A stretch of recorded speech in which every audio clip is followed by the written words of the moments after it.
My name is Calvin Rhodes. I'm the State CIO and Executive Director here at the Georgia Technology Authority. And again, we appreciate you joining us. We're excited about the topic that we're going to brief you on today. We'll be discussing Georgia's plans for the Cyber Innovation and Training Center, talking about the governor's vision, the importance of it to the state, especially in today's climate where the threat environment is increasing almost every day. In Georgia, with the governor's vision, is leading the nation with the largest single investment in a cybersecurity center in the nation. The governor announced a $50 million investment, and we're proud to say that the City of Augusta has stepped up with a $12 million investment for a $62 million investment for the overall project. Today, our focus is on local government, and I hope today that you'll hear three things come through loud and clear, is that you can benefit from the center, and in three ways: workforce development. We all need specialty trained people with the skills in this space. You'll hear us talk quite a bit about training. Part of that is how do we better protect the information systems that are available to us, that citizens entrust their data and privacy to us. And then we're going to talk about the cybercrime unit and the importance of that to local government. So I wanted to give you a quick overview as we move through the different areas.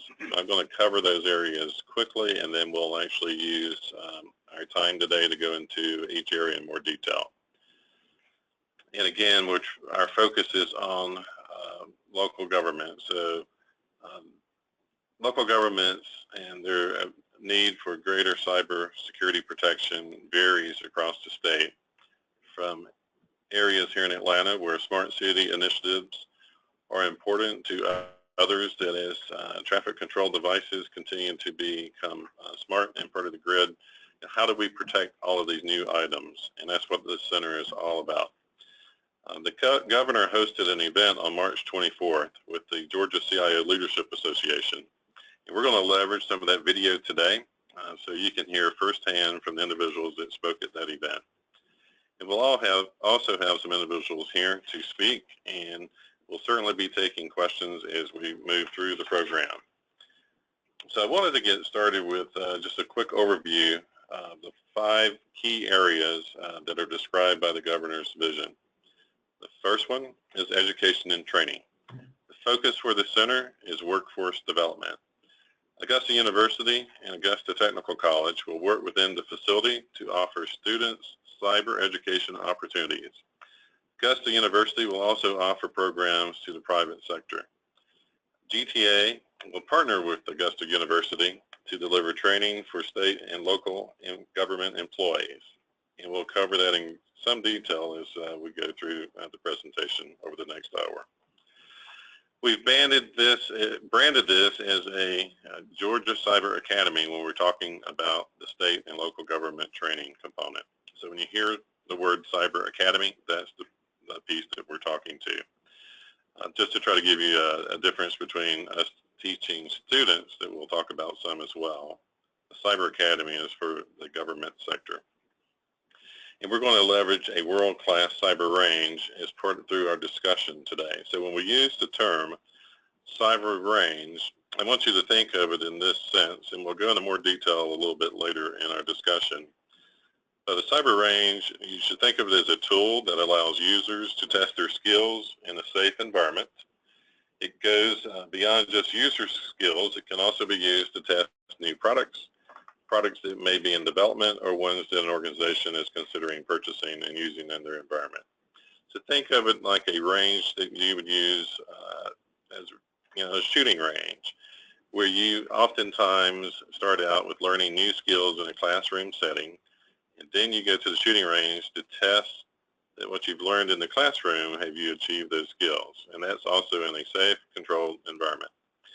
And so users will learn new skills, new techniques, how to use different tools, and as new tools are developed and come out, that we have the opportunity to learn those tools as well.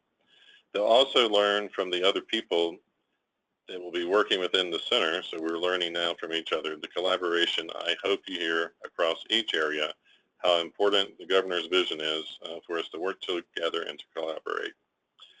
People skills, to considering a again, this back to the shooting range, a new weapon, you take that into the range and make sure that that's going to function in the way that you want it to before you spend the dollars to buy that new product.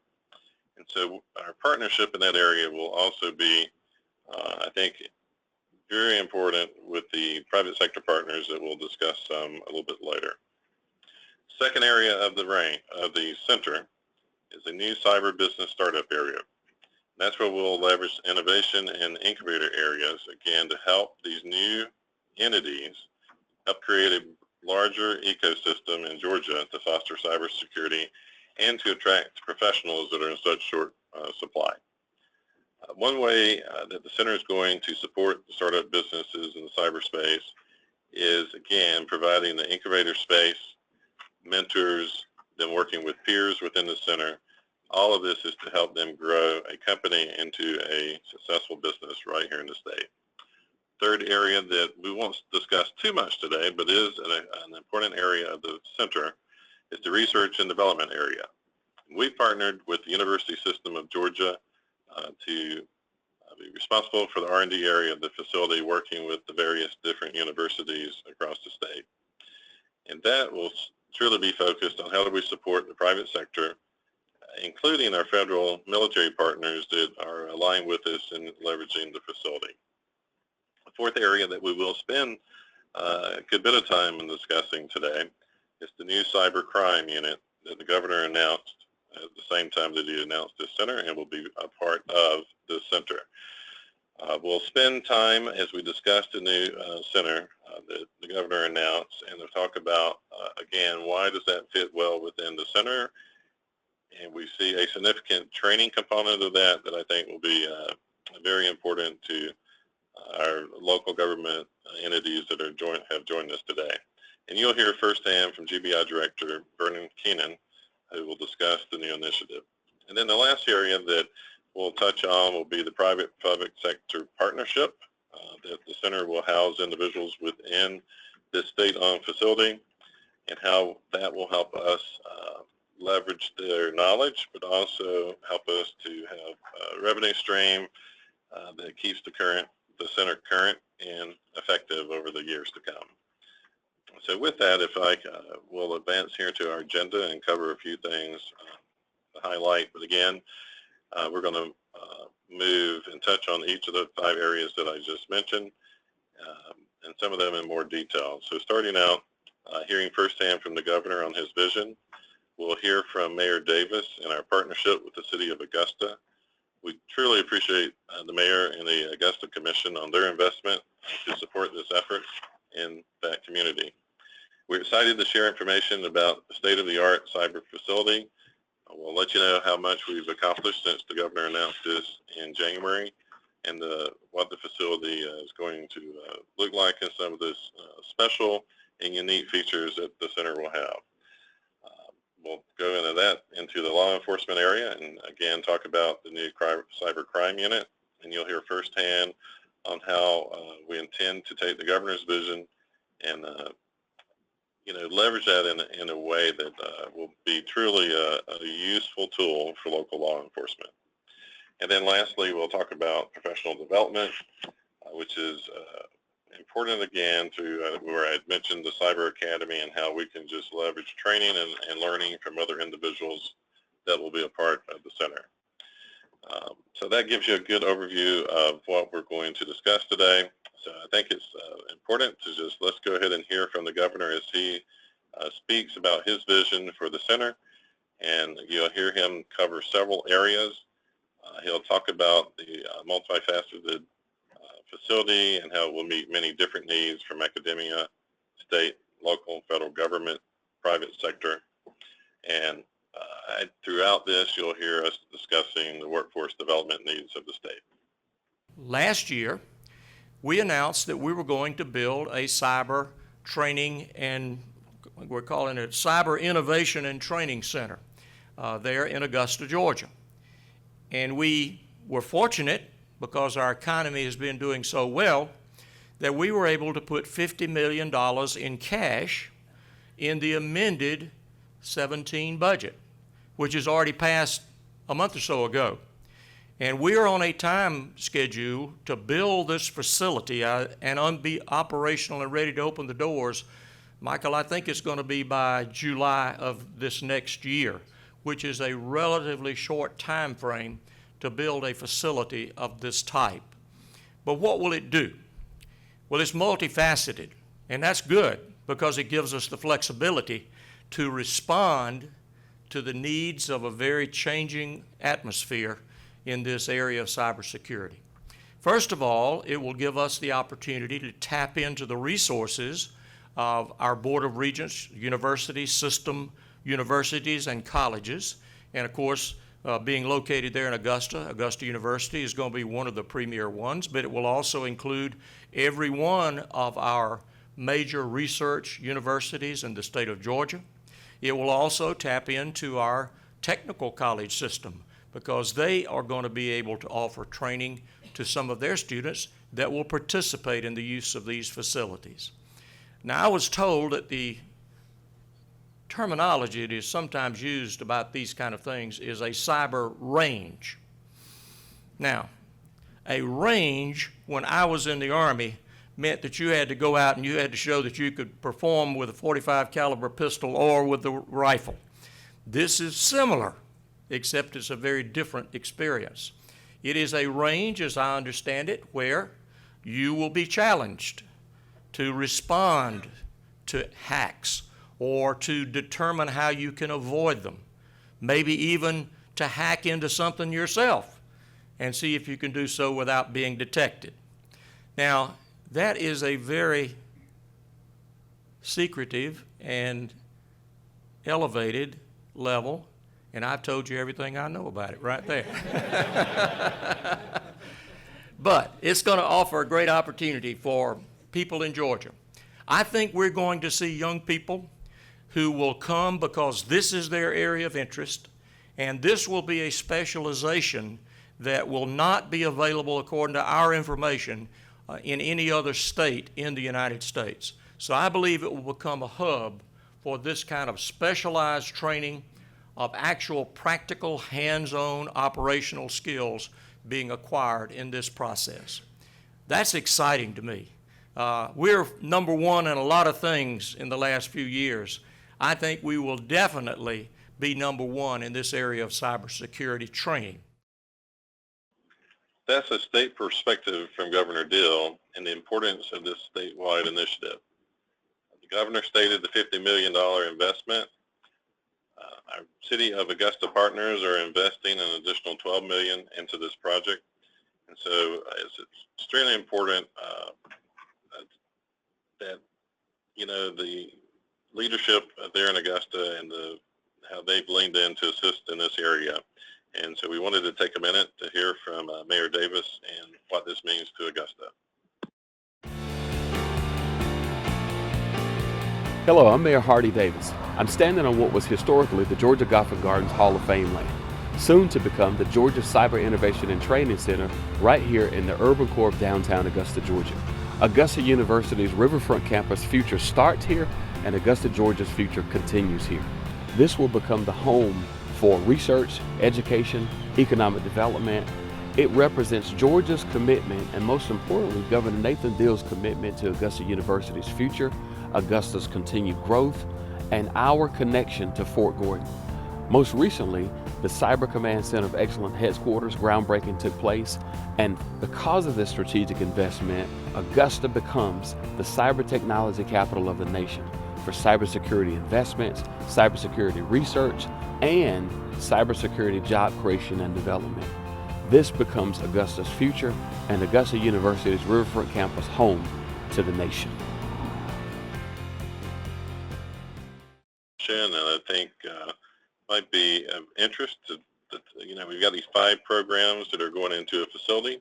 However, we don't have a facility yet. So Governor Deal announced this on January the 11th of this year. We're working very hard to groundbreaking ceremony set for Monday, June the 19th, just over a month away. And then we are a pretty forced march here to July 10th, 2018, opening of the facility. Not only a facility, but the 5 programs that we've discussed that will operate out of the facility. So how does GTA figure into this? I'd like to introduce Deputy Director Joe Webb here at GTA and ask him to talk a little bit about the facility and how things are progressing. Good afternoon. I'm going to talk about three different areas. One is how does the Georgia technology fit into this picture, as well as give you some idea of what the facility will look like and where it's located, and then where we are today in terms of the progress made on the project itself. So GTA, what is our role? We have been tasked to manage the overall project and make sure that it gets delivered on time. As it's a very good fit with GTA, given our core responsibility for technology oversight and policy across the state. Our involvement will give us the opportunity to ensure that the center is properly equipped and maintained, and that it remains in a current state of technology, given our heightened focus on cybercrime and cyber activity in the state. We are well positioned to ensure that the building is properly equipped and operated in order to meet its core mission. As far as the center goes, for those of you that may be familiar with the Augusta area, the property that the building will sit on is located right on the Savannah River. It is a 16-acre, slightly more than 16-acre tract of land that sits at the corner of 11th Street and Reynolds. The property formerly belonged to Augusta University. We've completed renderings of the building. What you should see now is what the overall footprint of the building will look like, including the parking deck that will be there to support the facility, as well as provide additional parking in the Augusta downtown area. The slide that you now see is the initial rendering of what the building should look like when construction is complete. You can see the one-story auditorium building to the left of the picture, which adjoins a 5-story office and classroom building. And finally, the slide that you see now shows the parking deck that will be constructed with the Cyber Center sitting in the background. This building is truly unique in that it will not be just a standard typical office building. It will include the cyber range, classrooms, office space, incubator space, and the fusion center.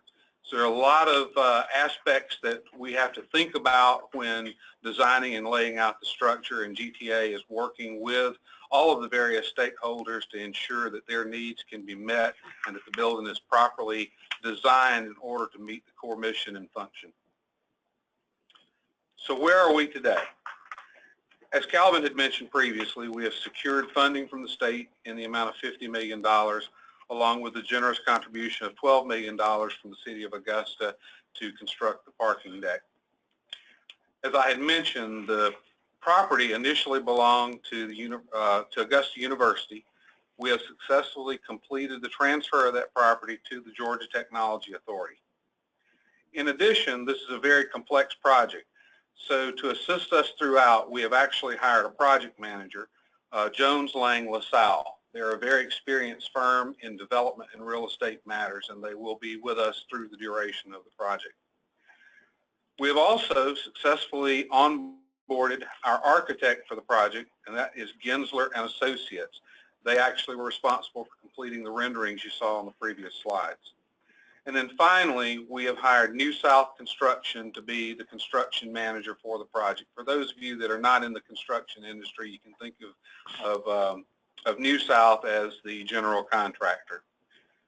And throughout the process, since the governor announced this initiative, we have been meeting with our stakeholders along with Jones Lang LaSalle, New South, and Gensler.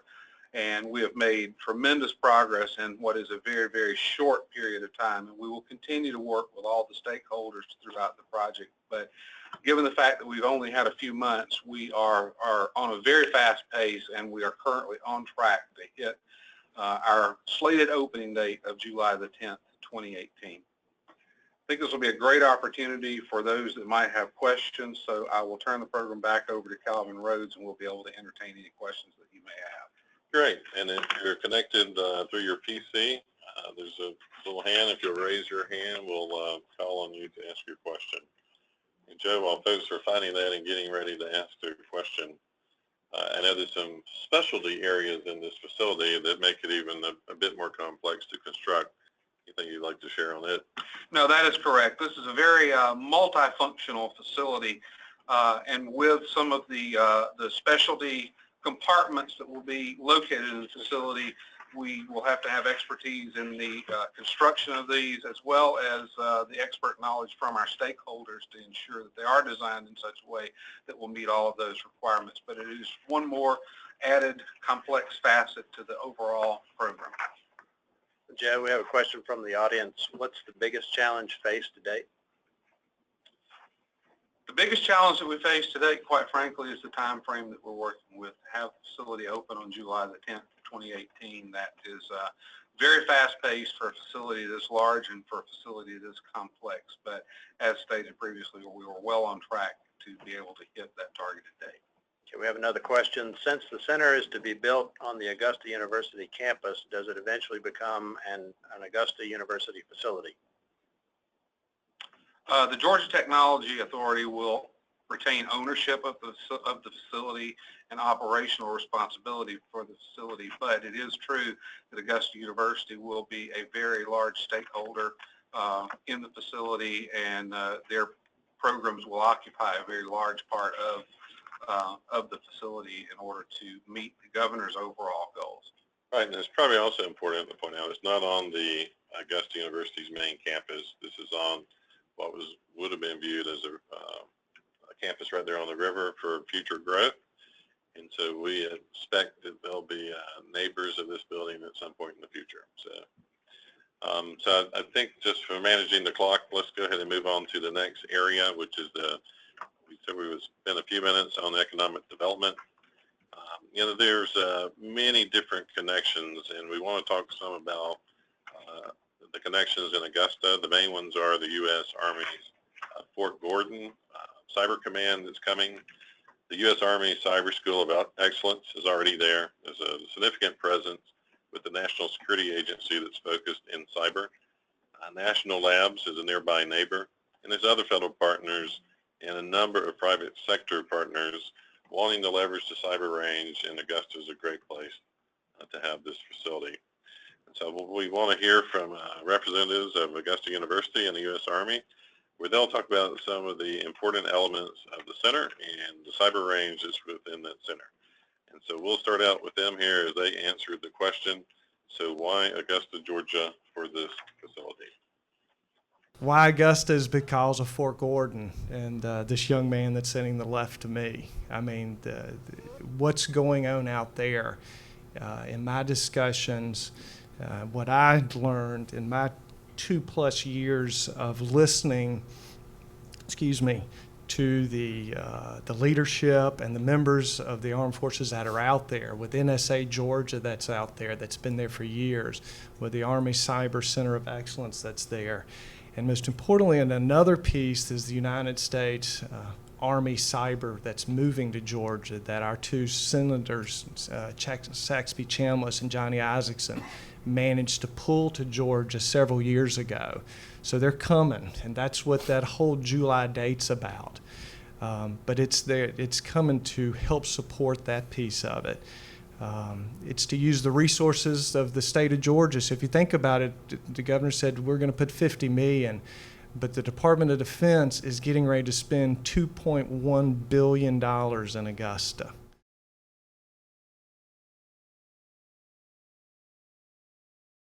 By being the state cyber range, it allows, for your agency to train those state workers who are in this workforce, but it also allows the university systems, the technical college systems, K through 12, anyone, if you want to access, that range is available to access from anywhere in the state. You don't have to come to Augusta to do that.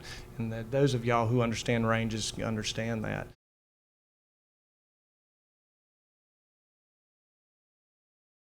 Fort Gordon has both operational and institutional units. And that means operational is people that are doing the mission every day. Signal, cyber, electronic warfare, military intelligence.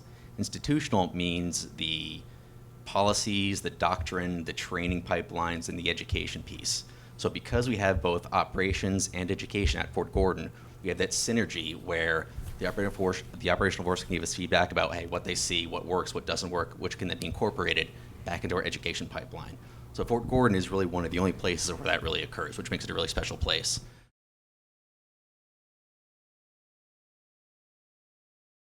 If you think about the technical college system and you think about the university system in Georgia, of which we are working so that we all have pieces that we do in the educational world, but we want to be able to offer anything from a training certificate to a certificate that's what we call stackable to get a degree, to an associate's, to a bachelor's, to a PhD, all the way to research.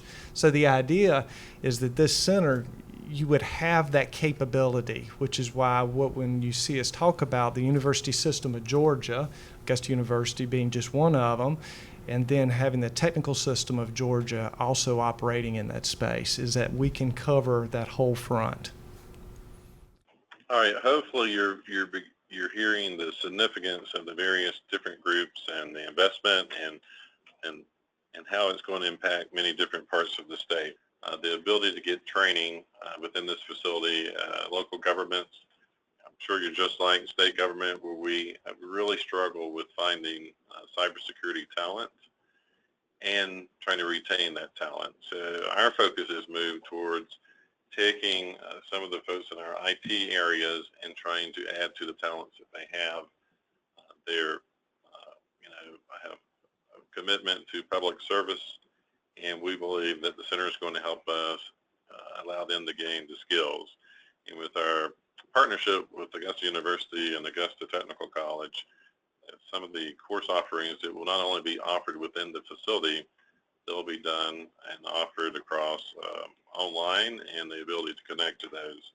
And I know as we talk some about the Cyber Academy in a little while, we'll cover some more of that. Bill, any other questions that we need to answer before we move on? Yes. Are certain state universities and technical colleges more likely than others to have stronger ties to the Cyber Center? So are universities and technical colleges, or? Are certain state universities and technical colleges more likely than others to have strong ties? There's certainly some of the universities across the state that have a greater focus in the cyber area. I think there are 7 with a certain type of a cybersecurity certification. We believe any of those and even other universities across the system can leverage the cyber range to do some of their lab work, so students get on hands experience every day. And then that's the same with the technical college system, that they can leverage the cyber range for their lab work. So, it's being designed in a way that it can be used remotely. Just 3 questions. Okay. When will the degree programs be available online? Currently, the program is only available on campus. Right, and that's a great question. I wish that Michael, we could hear him. So that's one answer we'll have to get back to you on. Okay, the next one is the training going to be free? Some of the training offered through the center will be, and there will be other opportunities to get more in depth. And when Stan Gatewood discusses the Cyber Academy, he'll cover that in more detail. And another one, training has always been an issue for local entities. Will public entities be offered discounts to classes for professional development? And again, I think we can, and at the end of the day, the center needs to be used, and we want to make it a tool that is, that price is not the issue why we're not trying to get the skills and all to protect the citizens' data and privacy across the state. Will there be remote learning opportunities? Again, yes, the cyber range is being set up to be used in a remote fashion, which is why the technical college systems and the university systems can leverage this across the state. If cities and counties want to set up their own exercises, the center can support that where their people are still remote. We believe that for part of that training, you learn from others by being in the same environment with them in the same facility. So we want to encourage both of those areas. And again, Bill, I don't have to move on here to manage the clock, but I appreciate your good questions. I wish we had more time than we had allotted, but let's continue moving forward. Again, with the local government on the phone, I think you're very interested in our next topic, which is the law enforcement element of the center. And so I want to, first of all, appreciate the number of law enforcement members that have signed up and are joining us today. Thank you so much for your service to the public. We appreciate all that you do every day. And so I know that we'll move right into Director Keenan's comments as he describes the operational unit, which will focus on cybercrime. He'll talk a little bit about that the GBI has a child pornography unit, and it stays in place. This unit will specialize in other types of cybercrime, and you'll hear about internship program opportunities and fellowships for local law enforcement officers. I won't say enough that the importance in this area, especially as the digital footprint of an individual as investigations are happening, and we think about how technology is changing so quickly that the learning cycle is just going to continue just because of the new products and new tools that are out there every day that we'll have to learn how to work and get information from to solve crimes. So let's hear from Director Keenan. Our expertise is housed in one of our specialized units that does work conducting investigations in child pornography and child sex trafficking. And we have a substantial federal grant that allows us to get the training and buy the equipment and work the cases. The problem we have in this area is limited capacity, because we're concentrated in this one specific work unit, but we're asked to handle other types of cases involving technology and cyber crimes. But we have limited capacity to do this. This will give us an opportunity to greatly expand our capacity to work these cases and to have an operational unit in the center. And that's going to be extremely important from the way that we conduct business, because this law enforcement in the United States is built around partnerships. We partner with other local agencies, we partner with other state agencies, other states, and the federal government. And as no one can handle all the crimes. So we get work done by building partnerships. And you have to know who to go to when you need assistance or you want to pass on a case to someone else. So being in the center and having an operational unit that would actually be working all crimes, all manner of cases, will give us a greater capability, because we'll have these other federal agencies right next door to us that we can go and seek assistance. If we need specific training, we can go to them. If we need assistance in solving a case, a particular item, we would go to them. Now, another program that we have has been very successful is that since 1972, the Georgia Bureau of Investigation has had a college-university internship program, where students who are in their junior or senior year and want to specialize in criminal investigation field, they come to our internship program, which is, and they get credit in their university. Extremely important when you look at, 25% of our agents were college interns, came through our program. We intend to expand this into the center so that we would constantly have a constant flow of interns coming in who want to specialize in cybersecurity, cyber investigations, learn how to do the digital downloads of equipment, how to handle specific digital evidence. And that's because the interns work side by side with the investigators. And in the investigation field, we were working a homicide case, they do everything except make arrests. We don't give them a firearm, but they do everything else. They're there with the agents. We want to do the same thing in this center. Another program we have, which has been very successful in our child pornography unit, is that we do fellowships. GBI cannot handle all the crime in this area across the state. What we do is we train local law enforcement investigators on how to conduct these types of investigations. And we've trained investigators from over 220 local law enforcement agencies on how to investigate child pornography cases, how to pull down the digital data, how to handle the evidence, how to do everything. Then they go back to their community and they take care of the issues in their community. This is what we're going to do in this center. We're going to have fellowships where we would have local law enforcement investigators who want to learn how to do these type cases come in, work side by side with our specialists, and then to go back to their community and protect their businesses, handle the cases that come into their community. It works very successful in child pornography area, and we're going to replicate those programs that are proven successful and just put them in the center.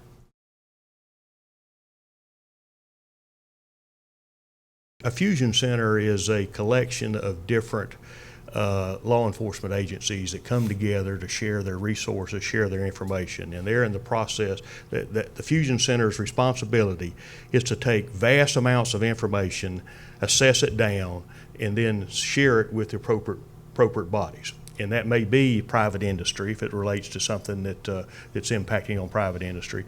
Most of all, it relates to law enforcement criminal investigations. And state of Georgia has one of the most robust fusion centers in the nation, recognized as one of the best in the United States. Steve, can you hear me? Yes, sir. I'm here. All right, perfect. Well, we're fortunate to have Assistant Special Agent in Charge, Steve Foster, on the line with us, and he can hopefully field any questions that we have coming in concerning the cybercrime unit. Steve, is there anything else that you wanted to add to what we just heard the director speak to? Yeah, just briefly, what we've designed for the program and the way that the location is being built is that it's going to be a two-phase program for the GBI. The first phase is basically establishing a digital crime lab using digital forensic investigators to do the hands-on work on computers, cell phones, collecting the data that's needed in these investigations. And eventually, we'd like to lead this into being an investigative work unit where we actually have agents that are conducting investigations and helping local agencies conduct investigations into these cyber crimes. One thing that, real briefly, Georgia has a very high rate of being the source of these cyber crimes. We're actually rated number 6 in the nation as far as the perpetrators being located in Georgia and conducting their crimes from here. So the need that was recognized is very real, and we need to be very aggressive on both fronts, the digital crime lab and an investigative work unit, so that we can take care of those type of issues. And then Agent Foster, also understand that even for local governments conducting homicide investigations, they'll be able to come into this facility, bring a case, and that we can help train them on how to go after somebody's digital footprint, try to help solve this type of case. That's exactly right. And the thought process behind us making this into a digital crime lab is just that. As a local agency is collecting digital devices, whether it be computers or tablets or cell phones, they can enlist the help of what they're called DFIs, the digital forensic investigators, to help basically break into those devices to gather the information that's relevant to the investigation. They can also help train the local investigators, as the director was talking about, through these fellowship and mentorship programs, to teach them how to do the same type of tactics to be able to obtain the information that's necessary. Great. And if people have questions, if you would raise your hand, we'll call on you to see if we can answer your question. We do have a question. Will those training opportunities be available only to law enforcement members, or will it be available to other groups like InfoSec units from different colleges? There will be a specific internship program for students that are enrolled in computer science, cyber-related fields, and criminal justice programs in college. Initially, we're looking at training law enforcement officers, but because of the unique nature of the overall center, I don't think that we're discounting the possibility of being able to do that as well, working with the private sector or working with other college programs. There's two ways to ask questions today. You can go to your control panel and click on the raise hand icon, and I'll unmute you and you can verbally ask a question, or you can click on the other icon that lets you type in a question and I'll read it out loud. There's a couple of questions here. how would interested local law enforcement entities engage with the training opportunities the GBI director described, Steve? We're currently in the process of developing those programs. This is a very new situation for us, and with the work unit not opening for the next year, we have a little bit of time to develop that. But what we're looking at doing is basically putting it out to all the law enforcement agencies around the state, very similar to what ICAC does, that we develop partnership agencies and that these type of training opportunities are offered to those. But we're still in the process of working out the details behind that, the details behind our internship program, and even our details behind recruiting our DFI squad that will actually be the initial employees of the work unit. So some of those things are to be determined. And Bill, I think we got time for one more. One more question. What are the qualifications for a state or local government entity to participate in Fusion Center Information Exchange? That would be a question that is actually above my pay grade. Question for the director of the command staff or directly to our GSAC operation in Atlanta. They would be much better equipped to answer that question relating to the Fusion Centers. Right, and I know with our involvement on the cyber piece for the Fusion Center, just contacting the State Fusion Center, you know, there will be somebody that's happy to reach out and get you connected if you're not already connected to the Fusion Center. So from a cyber point, and I'm sure it works the same way for the other elements of the Fusion Center. So, all right, Agent Foster, we really appreciate you taking the time to join us, and we're going to continue on here with the last couple items on our agenda. Thank you. Thanks. All right, we want to move now into, we've talked a little bit about the Cyber Academy and how local governments can leverage it. And so we're fortunate to have Stan Gatewood, who's the Chief Information Security Officer for the state. I've asked him if he would speak to the Cyber Academy. Stan? Thank you very much. So the first thing I want to talk about is the Cybersecurity Academy. This is the Georgia Cybersecurity Academy, and like the governor has said, as well as Calvin Rose has said, one of our main mainstream issues, or should I say goals, is to establish workforce development.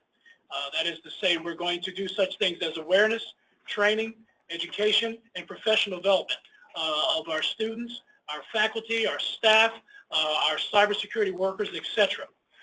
So the first thing I want to say is that we have been running the Cybersecurity Academy now for approximately 5 months. We have currently students in the Cybersecurity Academy that are coming from the state agencies. As a matter of fact, you heard earlier that they are the information security officers of each one of the state agencies. We are fortunate right now to have about 33 ISOs in the Cybersecurity Academy going through one of our 9 courses that we do offer in this academy. These courses are focused like a laser beam on information security officers, how to establish programs, how to maintain your program, how to measure your program, how to mature and advance your program. It covers everything from such things as what is cybersecurity all the way through to very complex issues like disaster recovery, business continuity, and incident response, etc. We currently have 9 courses. We are expanding that curriculum even as we speak. We will have a presence in the Innovation and Training Center, as well as you can attend this Cybersecurity Academy via online. That is to say, virtual instructor-led, using our learning management system. We're very proud of the Academy itself. It will be up and running day 1 when the ribbon is cut on the Innovation and Training Center in Augusta. So Stan, if local government wants to participate, how did they do so? Absolutely. As I said earlier, we're talking to the, or should I say, instructing the state agency ISOs right now. But in 2017, Calvin, as well as the rest of the folks out there, we will open it up to the county and city workers as well. We ask that all security professionals come our way and partake in our courses. We run these courses in sequence. Each course has an examination, and at the very end, we will give a certificate of completion. Also, that will include such things as access to our cyber range once we get it up and running in 2018.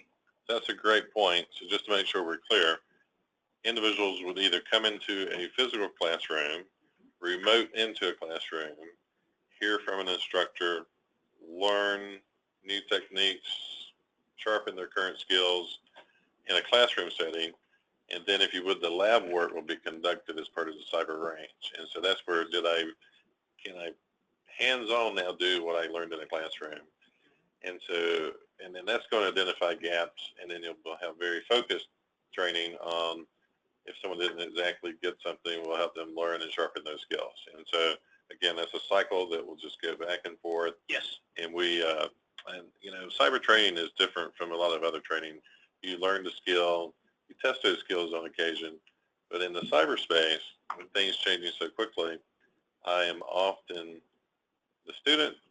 I'm learning something new, and then I'm testing, do I have those skills? Oftentimes then I'm training others, and then I'm right back being a student again to learn something new. And so I think the center is going to try to make sure that cycle and get a process in place that state security professionals, local government security professionals will have a tool and a resource that they can leverage.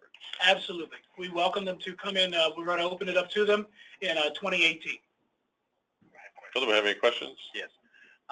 Can local government IT personnel attend classes for the Cyber Academy, or is it just limited to state employees? I think you answered that. Yes, state agencies as well as county as well as city can participate. Come one, come all. All right. Another question, will the City of Augusta information technology staff be able to take advantage of the training? Absolutely. Absolutely. We're very happy that the mayor of Augusta has been one of our partners. They are part of the state of Georgia. As I said earlier, it's open to the state of Georgia's cyber professionals. Another question, will the Cybersecurity Academy be a program we can offer to CIOs of Georgia businesses within our local communities, maybe at a cost? Eventually we will. Eventually we will. We are on a journey right now, and the journey started out with we're doing awareness and training for ISOs in the state agencies. Next year we'll open it up to county as well as city government, and the year thereafter we're going to open it up to the general public, and that is to include the professionals. All right, Stan, thank you. I think we're a little over, getting close to being over on time here, so Thank you. I think that covered our questions for that area. We've got Bobby Laurine, who's the CIO Vice Chancellor for the Board of Regents. Is going to be talking with us about workforce development and how the university systems play in their role with the center in that space, as well as the STEM education across the state. Bobby? As you look at the overall higher education from a public perspective, there are 28 institutions across the state of Georgia. Actually, from a geographic perspective, that provides us some additional capacity and opportunities as we move forward, and I'll talk a little bit about that in a moment. But within those 28 institutions, we have about just over 27,000 students who are enrolled in STEM-related programs. These STEM-related programs provide the underpinning for our pipeline as it relates to developing cyber talent within the state of Georgia. And this year we had over 3,000 folks who graduated, students who graduated in that area. It typically covers from computer science, homeland security, information technology, information systems, and information security. Those are the core areas that are required to make sure that our students are prepared to actually contribute. So as we look at this, we got a question as it relates to the cyber areas of the Center of Academic Excellence and the requirements associated with cyber.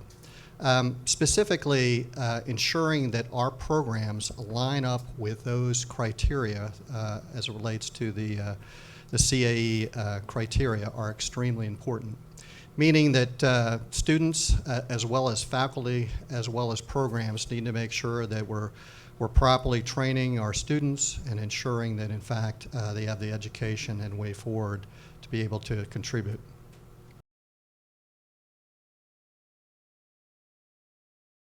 Centers of Academic Excellence, there are actually 7 institutions who have been approved, and they, as Stan highlighted, they go through a rigorous process based on 10 criteria that are evaluated by both DHS as well as NSA. And they actually have a package. It is a year-long process in which they're doing the preparation. As I highlighted, they have 10 evaluation criteria. These criteria range from ensuring that we have the right faculty who are trained to actually train the students, making sure the students are taking the right courses, making sure that the students, in fact, are having the operational experience, as Stan highlighted, from a range perspective. So what you're seeing is a very robust program as it relates to students. In addition, there is an outreach component in which the CAEs work regionally. And so you'll see an outreach not only to the technical schools, but also K through 12, and ensuring, for example, that cyber camps are established, that the for example, if you have a 5th grader, can come in and actually start to learn how to code, those types of things.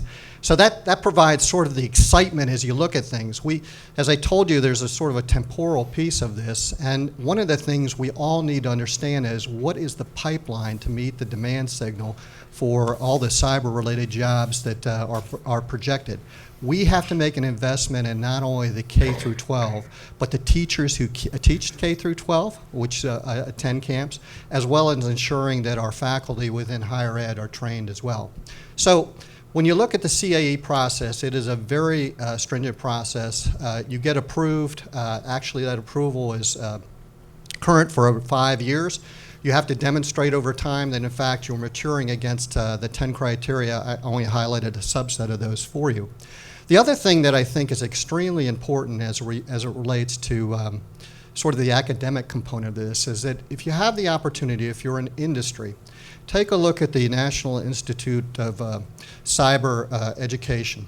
What they've done is that they've provided a very, very nice and elegant framework by which the key the KSAs, the key skills, the abilities, the knowledge that is required for future workforce are all called out in this framework.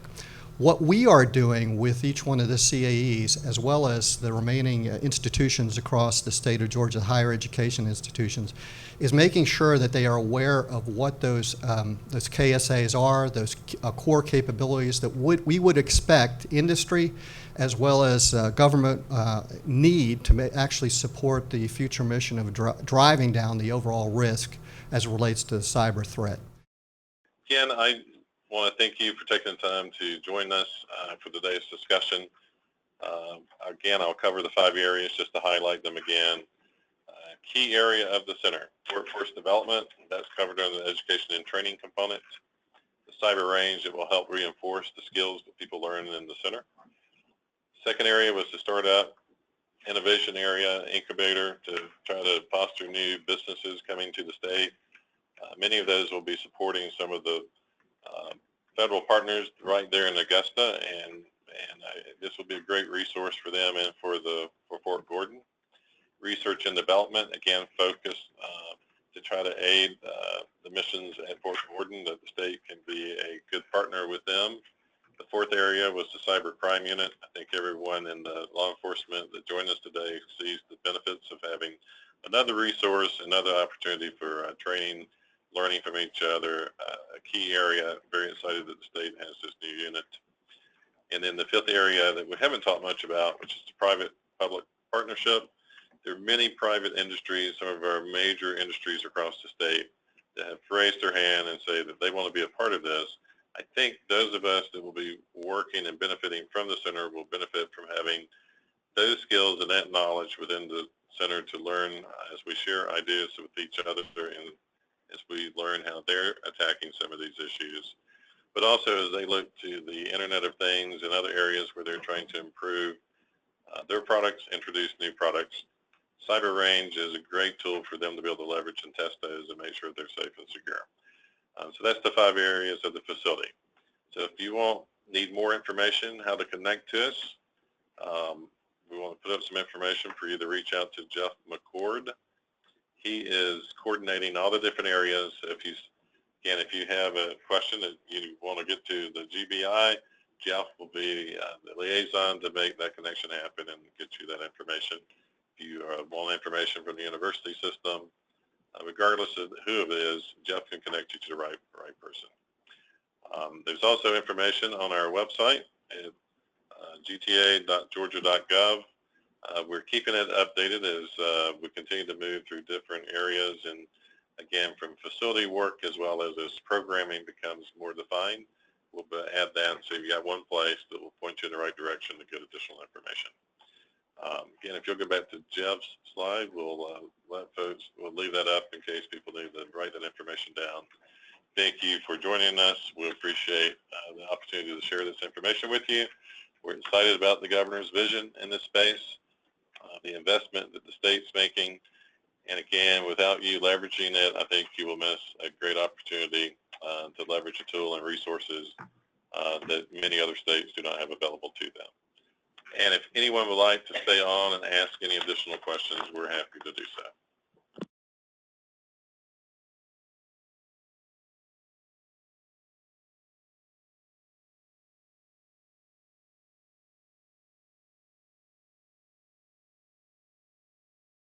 Question, how will the incubator space for startups compare to similar offerings that Georgia Tech or other state universities may have? That's a great question. There we're trying to, again, have space that as the different businesses that are trying to meet the mission there at Fort Gordon, which is the NSA, the new Cyber Command, National Labs is in the area. There's just to put some resources closer to them. They've got some very specialized areas that they're trying to solve. Quite often, some individuals come in with an idea that they believe can solve their problem, and then you need to develop a business that can actually produce the product. So that's why this is important. Augusta University will be leading the effort in that space. If someone's would like more information for that particular area, again, contact Jeff, and we'll connect you with the right person at Augusta University. Again, I'm Calvin Rhodes. Appreciate you joining us this afternoon.